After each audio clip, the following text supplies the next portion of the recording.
ကဲဟုတ်ကဲ့မင်္ဂလာပါ JC ကနေပြီးတော့ကြိုဆိုပါရစေဒီနေ့တော့ Osmo Pocket 4လေးကိုဒီတိုင်း first impression အနေနဲ့ထဲထဲမှာဘာတွေညာတွေဘာတွေပါလဲဆိုတာလည်းကျွန်တော်မသိဘူးဒီ Vero camera လေးနည်းနည်း camera အပူလေးပေါ့ vlog camera လေးလို့ type ပုံစံမျိုးလေးရအောင်လို့ဆိုပြီးတော့ဒါလေးကိုဆိုင်ကနေဆွဲလာဒီနေ့ဒါလေးကိုတစ်ချက်ဖောက်ကြည့်မယ်ပြီးွားလို့ရှိရင်နည်းနည်းဟိုကလိဒီကလိနည်းနည်းလေးကလိကြည့်မယ်ဒါပဲเนาะဟိုလိုမျိုး unboxing ဟိုလိုမျိုးကြီးတွေမဟုတ်ဘူးကဲအဲ့တော့ overhead ဒီ camera လေးကိုပဲပြမယ်ဒီကတော့ဒီတိုင်း impression ပဲ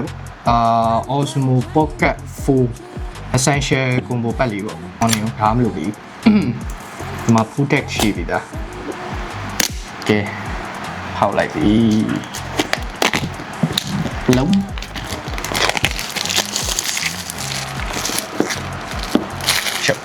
ဒီပါပဲထားလိုက်โอเค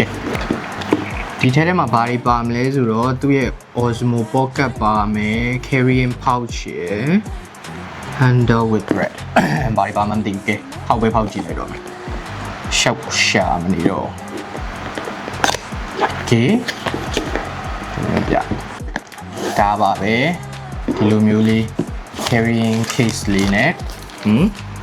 ဒီလိုမျိုးလေးပါမယ်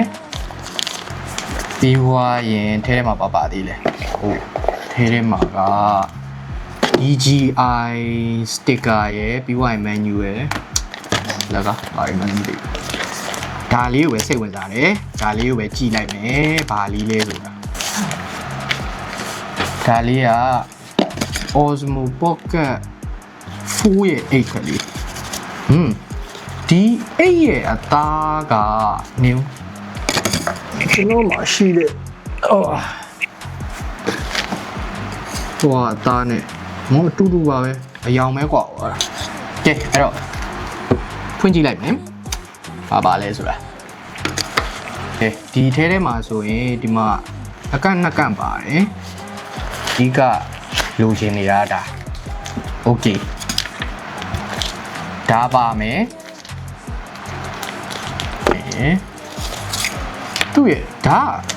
သူ့ရဲ့ combo pack ထဲမှာဆိုလို့ရှိရင် battery တုံးပါတယ်ဒီဟာ battery ဟုတ်မဟုတ်တော့မသိဘူးဒီလောက်သေးလေးနဲ့ကတော့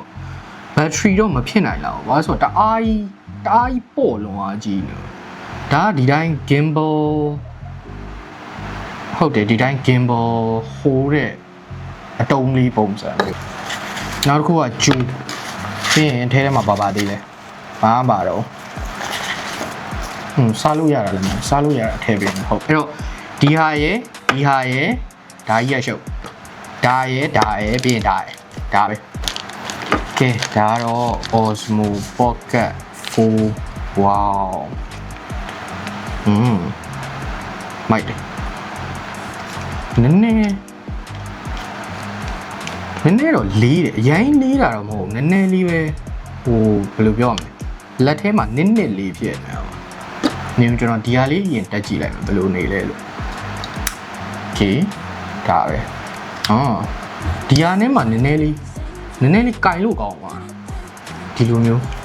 ဒီဟာမပါလို့ရှိရင်ကျတော့ grip ကြီးကနည်းနည်းကင်ရတာ screen သွားပြီးတော့ထောက်နေတယ်လို့ပဲဒါလေးနဲ့ဆိုရင်လက်ထဲမှာကင်ရတော့တယ်โอเคဒါဒီလိုနဲ့ကလစ်ဖြုတ်လို့ရမယ်ပြီးွားရင်ဒီဟာကျတော့ data transfer ကျိုးလဲလုပ်လို့ရမှာတယ်ဒါမယ်ရော့တခုဒါကြီးကလွဲနေတယ်တခုဟောဒါဒီလိုโอเคဒါပဲရှေ့မှာ lens တွေပါတယ်မှာခွာတယ်ရတယ်ပါကြံနေဒါကိုအရင်ဖွင့်လိုက်မယ်language တွေactivate before used okay swipe skip okay shadow record ပြီးရင် 5D joystick ပါမယ် zoom button ပါမယ် zoom button ဒီဟာ zoom button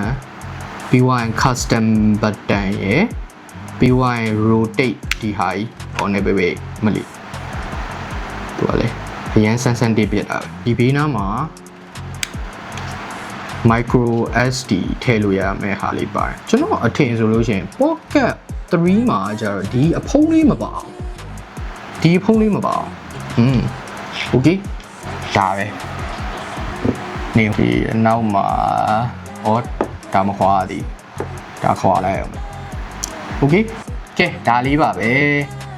Osmo Pocket Fully တော့ကြတော့ကိုင်းရလက်ထဲမှာတော်တော်ကြီးကိုကိုင်းလို့ကောင်းတယ်ကျွန်တော်ဒီထဲမှာမဝယ်ခင်တော့ကြည့်လိုက်တာဘာတစ်ခုအကြိုက်ဆုံးလဲဆိုတော့ကို auto track လုပ်တဲ့ဟာပါတယ်ကိုဥပမာဘယ်လို track လုပ်อ่ะဒီမှာဒီဟာကို record လုပ်လိုက်အရင်ဆုံး okay record လုပ်ထားတယ်ပြီးွားရင်ဒီလိုမျိုး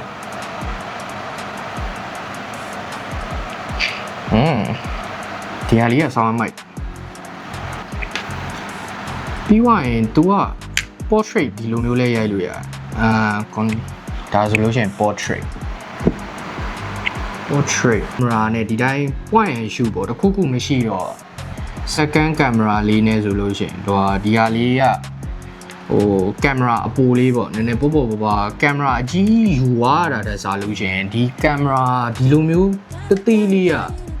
ပို့ပြီးတော့ကျွန်တော်တို့အဆင်ပြေမယ်ထင်လို့ဒါလေးဆိုလို့ရှိရင် vlog camera လေးရပါတယ်မျိုးလေးလို့ပြဒီလိုပြကဲဒီနေ့တော့ကျွန်တော်လည်းဘာမှမသိဘူးဒီတိုင်း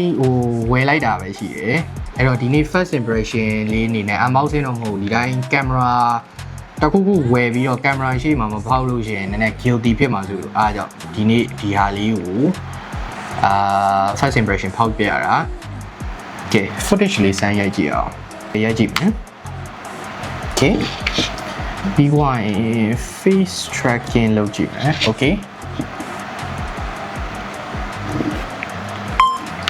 ကဲဒါတော့ DJI Osmo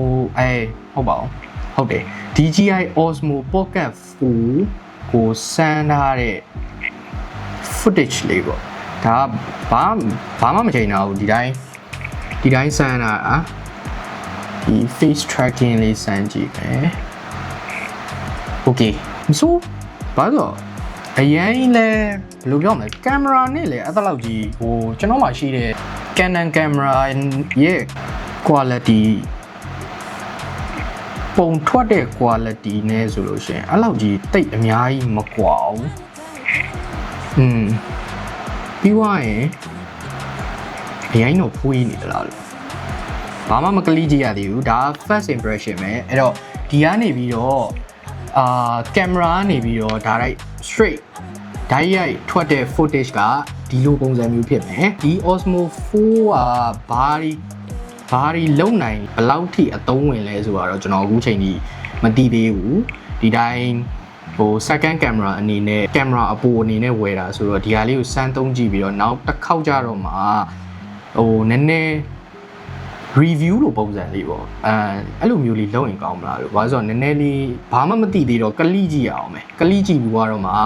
ဒီဟာလေးကဘယ်လိုမျိုးလဲဆိုတဲ့ဟာကိုကျွန်တော်တစ်ချက်ပြန်ပြီးတော့ဗီဒီယိုလေးနောက်တစ်ခုထပ်လုပ်မယ်ကဲအဲ့တော့ဒီနေ့ကျွန်တော် Osmo Pocket 4လေးကိုဒီတိုင်း first impression နေနဲ့ဖောက်ပြပေးပါပါအဲ့တော့တခြားဘာမှလည်းပြောစရာမရှိဘူးဒါလေးပဲဒီတိုင်းဖောက်ကြည့်ရအဲ့တော့နောက်နေ့ကြလို့ရှိရင်နောက်ထပ်ဗီဒီယိုတွေနဲ့ပြန်ပြီးတော့တွေ့မယ်အဲ့ဒါဆိုလို့ရှိရင်တတာ